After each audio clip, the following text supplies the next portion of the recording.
Di sini saya akan mempresentasikan tentang keberlanjutan bisnis digital. Yang pertama yaitu adaptasi untuk bisnis digital.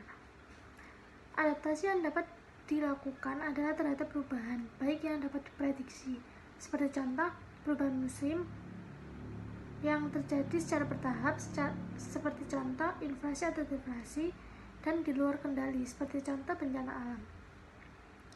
Proses adaptasi dibutuhkan untuk menjaga operasi sebuah usaha tetap berjalan dan menguntungkan di tengah perubahan yang ada.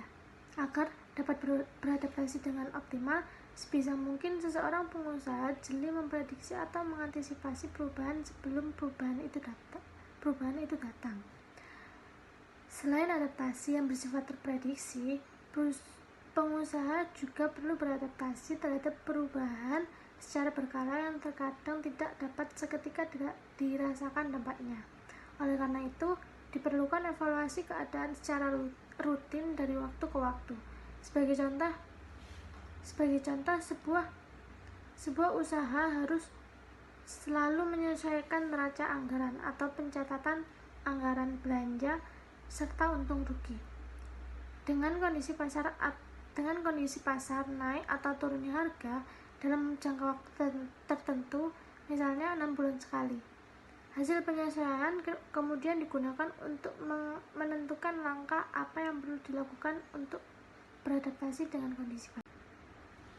Pada prinsipnya, untuk melakukan adaptasi, pengusaha harus kreatif dan jeli membaca situasi agar dapat menentukan cara-cara yang dapat menekan biaya produksi dan meningkatkan atau mempertahankan keuntungan. Cara-cara tersebut antara lain: yang pertama, memperkecil persentase keuntungan. Contoh, target keuntungan bersih yang semula 10% menjadi 5%. Yang kedua, memperkecil kuantitas atau ukuran produk. Contoh, bila semula dalam satu kemasan terdapat 180 gram, maka di kemasan baru dapat dikurangi menjadi 155 gram. Yang ketiga, mengurangi kualitas produk. Contoh, bila semula produk menggunakan bahan metal, untuk menyelesaikan harga produksi, sebagian komponen diganti dengan plastik. Yang keempat, mengganti kemasan atau presentasi produk. Contoh, beralih dari kemasan kotak plastik menjadi kertas minyak. Yang kelima, memberikan paket pembelian khusus. Contoh promo beli 2 gratis 1 atau beli 1 gratis 1. Yang terakhir, memperbarui model bisnis. Contoh, jika memang diperlukan, pengusaha dapat melihat kembali kanvas model bisnisnya dan menyesuaikan perkembangan terbaru untuk meminimalkan biaya produksi dan meningkatkan keuntungan. Yang kedua yaitu memisahkan pendapatan pribadi dan pendapatan bisnis. Agar keuangan usaha tetap sehat, pisahkan pendapatan pribadi dan pendapatan usaha. Berikut cara untuk memisahkan antara pendapatan pribadi dan pendapatan bisnis. Yang pertama yaitu buat 2 rekening bank yang berbeda. Hal pertama yang harus dilakukan adalah memastikan Anda memiliki 1 rekening bank untuk keuangan pribadi dan 1 rekening bank untuk keperluan usaha.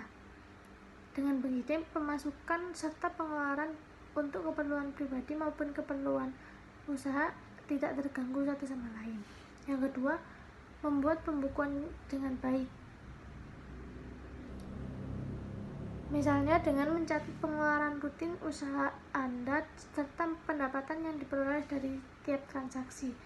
Jangan lupa juga menyimpan nota pembelanjaan atau tagihan yang kamu terima.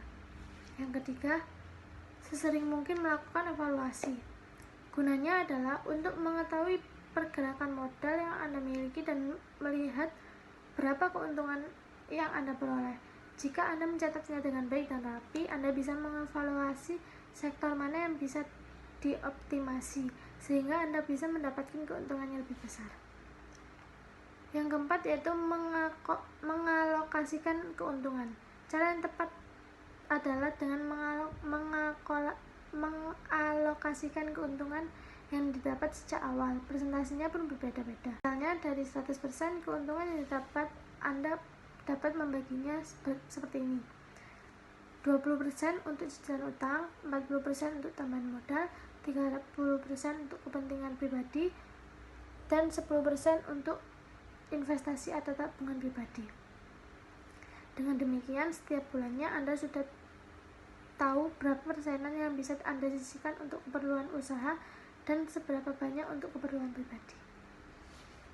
Menyesuaikan kebutuhan promosi dengan kedekatan personal. Seringkali memberikan diskon fasilitas khusus terhadap orang-orang yang dikenal secara personal dapat membentuk hubungan antar manusia yang baik antara pemilik usaha dengan orang yang bersangkutan. Namun, seorang pengusaha tetap harus menjunjung prinsip bisnis yang mencari keuntungan. Jangan sampai karena terlalu banyak memberi potongan harga pada kerabat, usaha menjadi tidak untung.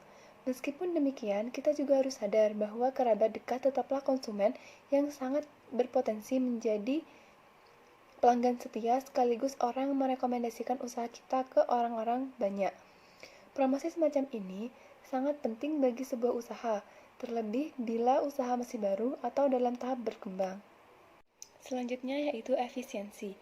Rancanglah usaha agar proses produksi berjalan secara efektif dan efisien, yaitu mampu menghasilkan produk yang diinginkan dengan usaha seminimalnya dan keuntungan sebesar-besarnya.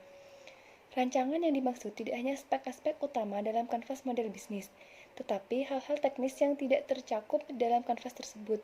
Misalnya, lokasi bisnis, desain produk atau gerai untuk menarik pelanggan, tata ruang dalam tempat produksi yang memungkinkan rantai produksi berjalan dengan praktis, mengingat dampak efisiensi sendiri akan membuat bisnis lebih kompetitif dan dapat meningkatkan kepercayaan konsumen. Maka, segeralah lakukan perubahan agar pendapatan usaha meningkat. Namun, meskipun sudah membuat strategi bisnis yang efisien, tetaplah membuat rencana cadangan. Hal ini dikarenakan perubahan sistem atau strategi bisnis yang baru, mungkin ada bagian lain yang tidak cocok dengan perubahan yang baru. Membuat bisnis menjadi lebih efisien memang tidak mudah, tetapi memperbaiki sekarang akan lebih baik daripada tidak sama sekali. Baik, saya akan menjelaskan tentang prospek di masa depan dan kepemimpinan yang prima. Yang pertama adalah prospek di masa depan.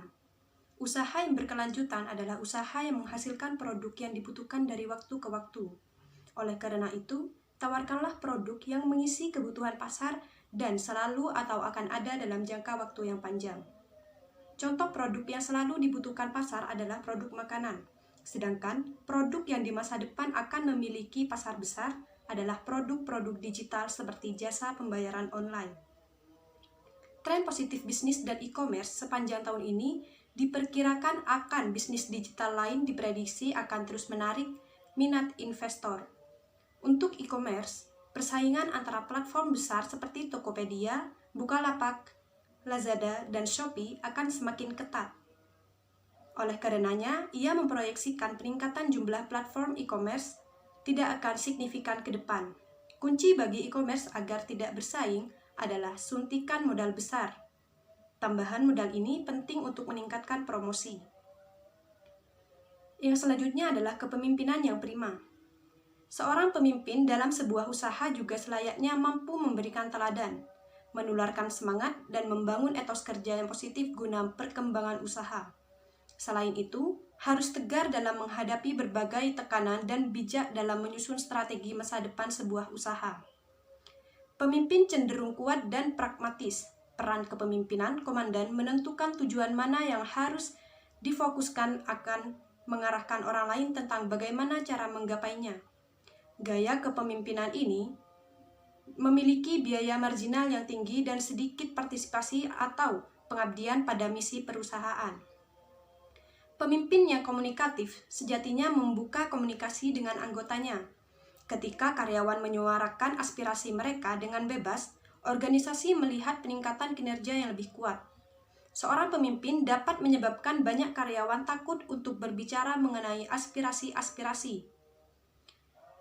Semua pemimpin membutuhkan kemampuan komunikasi yang efektif dan terbuka, seperti memberitahu karyawan tentang apa yang perlu mereka lakukan, strategi-strategi, prinsip, dan rencana mereka yang memungkinkan perusahaan dapat berfungsi lebih efisien. Pemimpin kolaboratif masa depan bekerja dengan pelanggan dan karyawan untuk mencapai tujuan. Gaya kepemimpinan seperti ini kurang hierarkis dan menciptakan input yang lebih bernilai dari konsumen dan pekerja di titik nol. Ini memungkinkan masing-masing pihak untuk melakukan efisiensi diri dan berbagi ide dengan lebih mudah. Kepemimpinan seperti ini akan sangat inovatif dan mendorong modal intelektual. Mereka mendorong inovasi masa depan bagi organisasi. Pusat Kepemimpinan Kreatif juga mengidentifikasikan kolaborasi sebagai aset kepemimpinan yang diperlukan di masa depan. Sekarang saya akan menjelaskan tentang bermain risiko dan peluang. Dalam membuka usaha pasti memiliki konsekuensi berupa risiko. Namun mendapatkan kesempatan meraih keuntungan yang besar sesuai dengan risiko yang dihadapi. Jadi semakin besar risiko yang dihadapi, semakin besar juga keuntungan yang akan diraih. Risiko-risiko yang harus diketahui dalam bisnis digital adalah persaingan yang cukup ketat karena kompetitor yang terus bertambah. Permintaan pasar yang terus berubah dan dinamis, masih maraknya penipuan sehingga trust dan perlindungan masyarakat berkurang. Hal itu bisa menyebabkan kehilangan konsumen dalam bisnis digital. Pengadaan barang yang juga harus diperhatikan. Kita bisa kehilangan konsumen ketika barang yang dijual tidak available, serta proses pemasaran yang belum efektif karena keterbatasan. Karena para konsumen lebih memilih yang gratis daripada yang berbayar. Dalam hal ini, para usahawan tidak boleh takut dalam menghadapi risiko dalam mencari keuntungan. Kegagalan yang ditemui di tengah jalan bukanlah pertanda untuk berhenti, melainkan cambukan untuk mencoba lagi dan peluang lain bisa diraih. Peluang lain yang bisa dimanfaatkan adalah menjaring konsumen atau pasar lain yang bisa dijadikan pangsa pasar baru. Ada beberapa tantangan yang biasanya dihadapi dalam bisnis digital.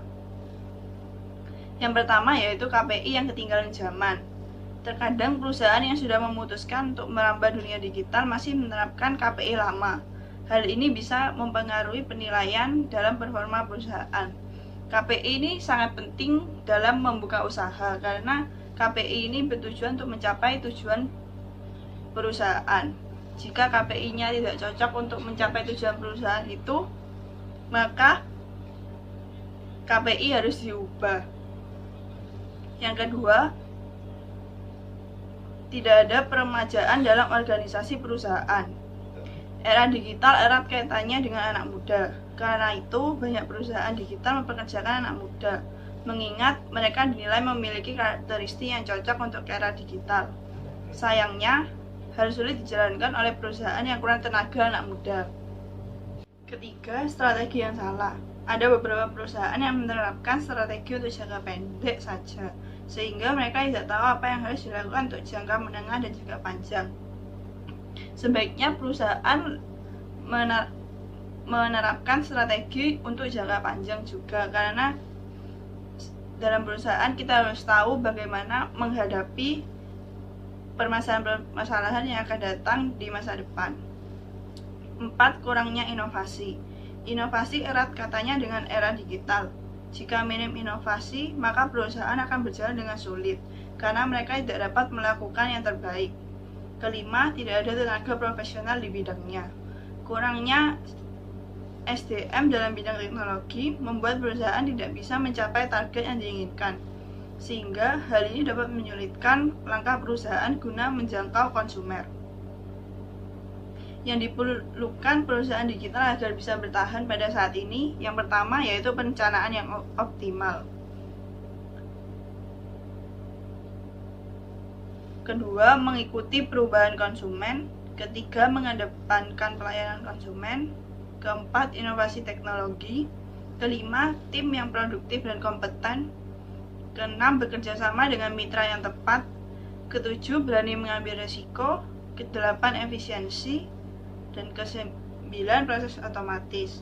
Sekian presentasi dari kelompok kami. Jika ada salah kata, baik disengaja maupun tidak disengaja, mohon dimaafkan. Terima kasih.